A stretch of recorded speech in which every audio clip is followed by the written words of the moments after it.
இந்த பெரியாரனும் பெருநெருப்பு ஒரு 100 மீட்டிங்கு மேலே அதை போடணும் அப்படின்னு நம்ம ஏற்கனவே சொல்லியிருந்தோம். இடையில கொஞ்சம் தடைப்பட்டு போச்சு.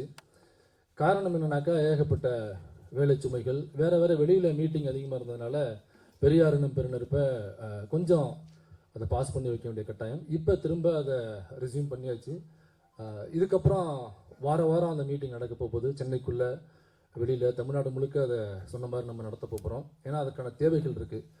எலெக்ஷன் அப்படிங்கிறது ஒரு பக்கம் நடந்துக்கிட்டு இருக்கோம். அதை தாண்டி பெரியாரையும் புரட்சியாளர் அம்பேத்கரையும் கொண்டு போய் சேர்க்க வேண்டிய மிகப்பெரிய கடமை நமக்கு இருக்கிறது. இந்த பெரியாரனும் பெருநெருப்பு திரும்ப ஸ்டார்ட் பண்ணணும் அப்படின்னு சொல்லி யாரை வச்சு பண்ணலாம் இந்த மீட்டிங்கை அப்படின்னு யோசிக்கும் பொழுது மதித்தோழரை வச்சு பண்ணலாம் அப்படின்னு ஃபஸ்ட்டு சாய்ஸ் மதித்தோழர் தான். அது நீங்கள் பார்த்துருப்பீங்க, சமீபத்தில் யாரோ ரேண்டமாக ஒரு சிலர் மட்டும் மதித்தோழரை வந்து கார்னர் பண்ணி பேசுகிறாங்க அப்படின்னா, யாரோ ரேண்டமாக ஒரு சங்கிகள் அப்படின்னு மட்டும் இல்லாமல் இன்னும் பலரும், அது நீங்களே பார்த்துருப்பீங்க, மதித்தோழர் வந்து குறிவைத்து தாக்கப்படுவதை நம்ம பார்த்துருப்போம். அதற்காக ஒரு கூட்டம் போட்டு அவர்களுக்கு பலம் சேர்க்கணும் அப்படிங்கிறது இல்லை. ஏன்னா மதித்தோழர் தான் நமக்கான பலம். மதித்தோழருக்கு நம்ம யாரும் பலம் சேர்க்க முடியாது. ஏன்னா நீங்கள் பார்த்துருப்பீங்க, ஒரு மேடையில் ஒரு மக்கள் அரங்கம் நினைக்கிற அந்த ஷோ பேர், ஐ மீன் பப்ளிக்கில் நடக்கிற ஒரு டிபேட் ஷோ, அதில் மதித்தோழர் பேசிகிட்டு இருக்கும் பொழுது ஆவேசமாக ஓடி வந்த ஒரு தீர ஒரு புலியை நீங்கள் பார்த்துருப்பீங்க. அப்படியே ஓடி பாஞ்சு வந்தாப்புல. அப்புறம் மதித்தோழர் ஒன்றுமே பண்ணல, இப்படி நின்றுட்டு இப்படி பார்த்தாப்புல, அவ்வளோதான், அப்படியே நின்னாப்புல. அது பாட்டுக்கு வந்துச்சு, குறைச்சிச்சு, அது பாட்டுக்கு போயிடுச்சு. வழக்கமாக நாய்களுக்கு என்னன்னாக்கா, குறைக்கும் போது பிஸ்கட் போடுவாங்க அல்லது எலும்பு துண்டுகளை வீசுவாங்க. இந்த நாய்கள் எப்படின்னாக்கா, எலும்பு துண்டை கவ்விக்கொண்டு அதற்கப்புறம் அது குலைக்க வரும். ஆனால் எப்படியா இருந்தாலும் நாயினுடைய குணம் ஒன்றே ஒன்று தான், அது குலைச்சிக்கிட்டே தான் இருக்கும் கடைசி வரைக்கும். குறைக்கும் நாய் கடிக்காதுன்னு சொல்லுவாங்க. ஆனால் சில நேரத்தில் நம்ம எப்பவும் போல கடந்து போயிட்டே இருக்க முடியாதுல்ல. குறைக்கும் நாய் கடிக்காதுன்னு எவ்வளோதான் நாமளும் பொறுமையாக இருப்போம் சொல்லுங்கள், நாமளும் மனிதர்கள் தானே. அப்புறம் திடீர்னு ஒரு நாள் கப்பி எடுத்து போட்டு சப்பையை கட்டுற மாதிரி ஆகிடும். அந்த தருணம் வரக்கூடாது, வராது என்று நாம் நம்புகிறோம்.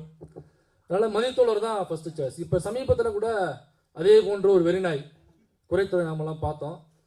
அப்புறம் மண்டியிடாத மானம் அப்படி இப்படிலாம் பேசிட்டு கிட்டத்தட்ட 10 நாள் தமிழ்நாடு முழுக்க ஒரு சுற்றுப்பயணத்தை மேற்கொண்டுச்சு.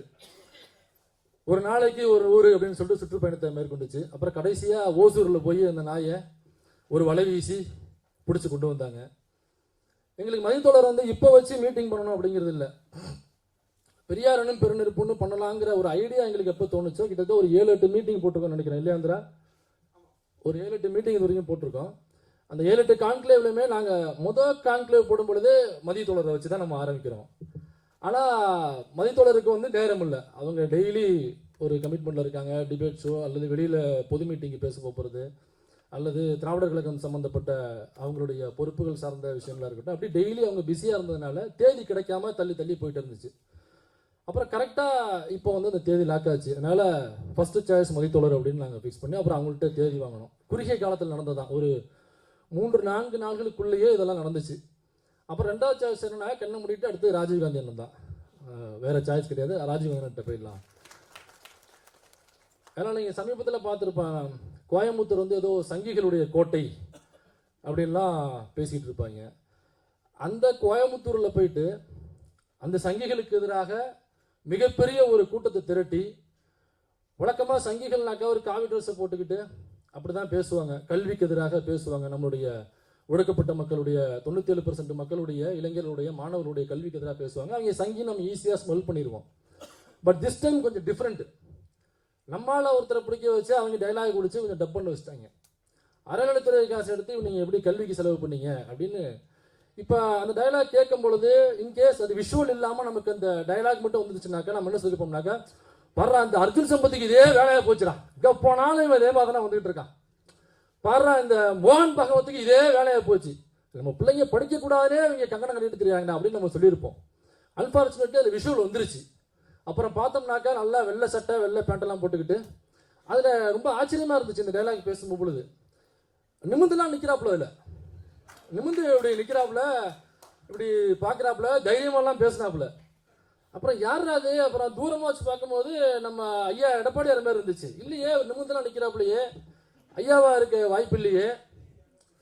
ஏன்னா நிறைய மேடைகளை நான் பேசியிருக்கேன். குறிப்பாக தமிழக அரசாங்கத்தினுடைய ஐயா மாசு அவர்கள்ட்ட ஒரு கோரிக்கையை நிறைய மேடைகள் நாங்கள் வச்சுருக்கோம். எதிர்க்கட்சி தலைவருக்கு அரசாங்கத்தின் செலவுல அது எவ்வளவு செலவானாலும் பரவாயில்ல, அது அமெரிக்கா லண்டன் எங்க அந்த மிஷின் வந்தாலும் வாங்கிட்டு வந்து அவருக்கு முதுகெலும்பு இருக்கா இல்லையாங்கிறத நம்ம செக் பண்ணிடணும் முதல்ல. அது எப்படி ஒரு மனுஷன் முதுகெலும்பு இல்லாம எப்படி நடமாட முடியும் அப்படின்னு நமக்கு மிகப்பெரிய ஒரு சந்தேகமா இருந்துச்சு. அப்புறம் பார்க்கும்போது தான் ஐயா எடப்பாடியார் பரவாயில்ல நம்மளால தான் பேசியிருக்காப்புல அப்படின்னு அந்த சங்கி குரலாக பேசிய எதிர்க்கட்சி தலைவர் ஐயா எடப்பாடி பழனிசாமிக்கு எதிராக சங்கிகளின் கோட்டை என்று சும்மா சொல்லிக்கிட்டு தெரியுற அந்த கோயம்புத்தூருக்குள்ள மிகப்பெரிய ஒரு கூட்டத்தை திரட்டி அந்த எடப்பாடி பழனிசாமிக்கு எதிராகவே ஒரு கூட்டத்தை திரட்டி அங்கு தன்னுடைய குரலை உயர்த்திய அண்ணன் ராஜீவ்காந்தி அவர்கள். அல்ல ராஜீவ்காந்தியோட டேட்டு கேட்கலாம் அப்படின்னு சொல்லி அப்புறம் ராஜீவ்காந்தி உள்ள இறக்கி அதுக்கப்புறம் இந்த சம்பவங்கள்லாம் நடந்திருக்கு.